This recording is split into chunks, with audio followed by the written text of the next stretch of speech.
Okay, I'm back. So we have now sort of multiple pictures that I want us to combine. We have this picture of individual biographies, which are sort of contain, universal characteristics and also individual characteristics. And these take place spatially on this surface, this narrow band of surface that we can't live outside of. And people can say, well, this is sort of obvious. Well, yes, but there's a lot in the obvious that's really interesting if you approach it uh, very carefully, if you think very carefully about it. Okay, now, so there's all this sort of surface and there's these things going on, and then we add it to the fact, that with our imagination at the very least, and people do, you think, well, maybe that's silly, but the fact is, if you look at what evolutionary psychologists talk about, that's exactly what they do. They go with their imagination and they imagine what happened on the plains of Africa 6 million years ago. And of course, there's no empirical evidence of that at all, that it happens the way they think it happens. But that's sort of a whole other story. But people do this all the time. And sometimes they call it science and theory. Right now, we're just going to recognize that it's part of our capacities as an individual in our interior life, as a spirit in our interior life, to make pictures. We can make pictures, and we've been making pictures. So we make pictures, but we make pictures with our mind. We call those mental pictures. Anyway, so you have pictures, and you've pictured that you can imagine a certain event that takes place on this surface historically is happening very rapidly. All these people moving around and building up these pyramids. Okay. Now, why do I point this out? Well, the fact is you can do a lot of that.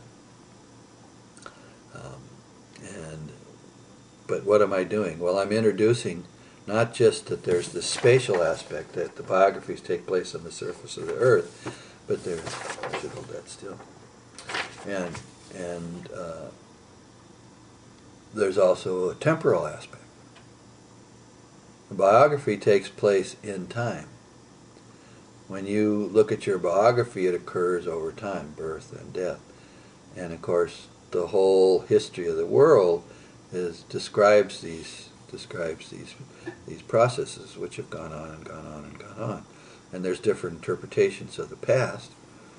And if you'll recall the different things that I said from Owen Barfield about the assumption and the omission, you have some very important things that can be brought forward. But in any event, let's just stop. Let's go slow here. Okay. You have this surface of the world where all the biographies take place. And it has a spatial aspect, which is this surface, this band. And then it has a temporal aspect, which is that things have taken place over time. Now you could, for example, let's sort of imagine that we're sitting above the United States of America, and we're there, let's say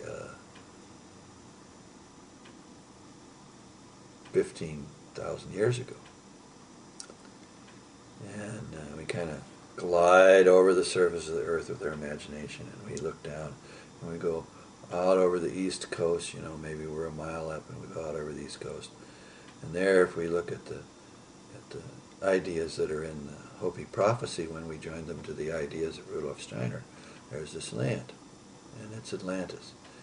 And it's got these peculiar features, one of which is that the atmosphere is got more water in it than the present day atmosphere does, so it's kind of misty. So even though there's sunlight, it goes into this area form atmosphere, which is more twinkly, we might say, because the sunlight hits the water molecules in the air and kind of scatters. So people have this existence in this kind of tinkly, twinkly area, and they live their lives, and their biographies. And then some people there get a little bit carried away with their science of the world, their science at that time, and they start to screw things up on a heavy level, and people are going to have to flee.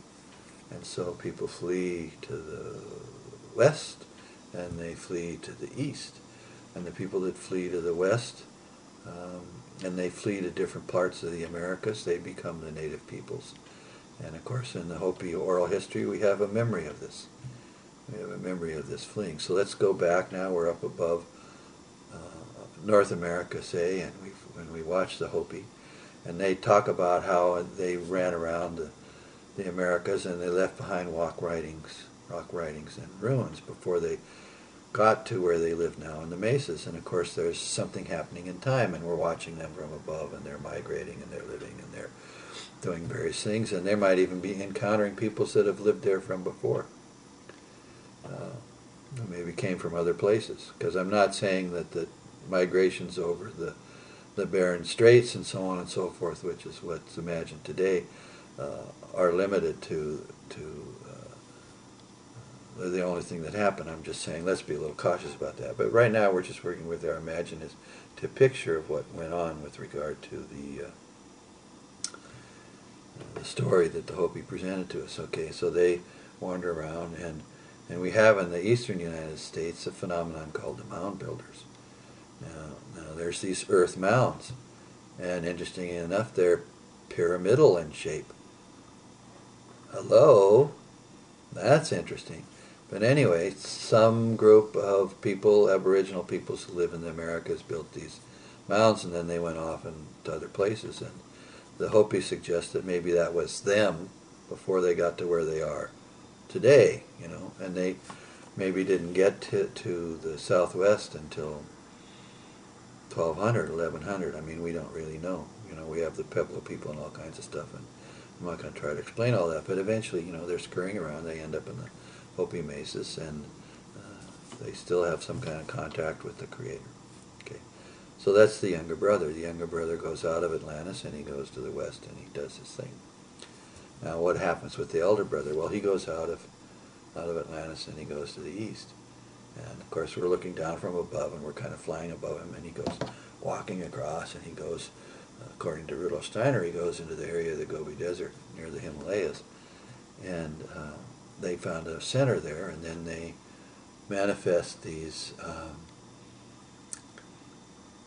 teachings that come out. And in India, for example, you have the holy rishis, which are remembered in the various teachings of India, which were these very, very incredible human beings who were able to found certain aspects of Indian civilization. So anyway, you can go on to this history and see, okay, there's this movement out of Atlantis, goes to the east, it sort of fosters the creation of these civilizations, and eventually these civilizations march more and more west as they grow and develop.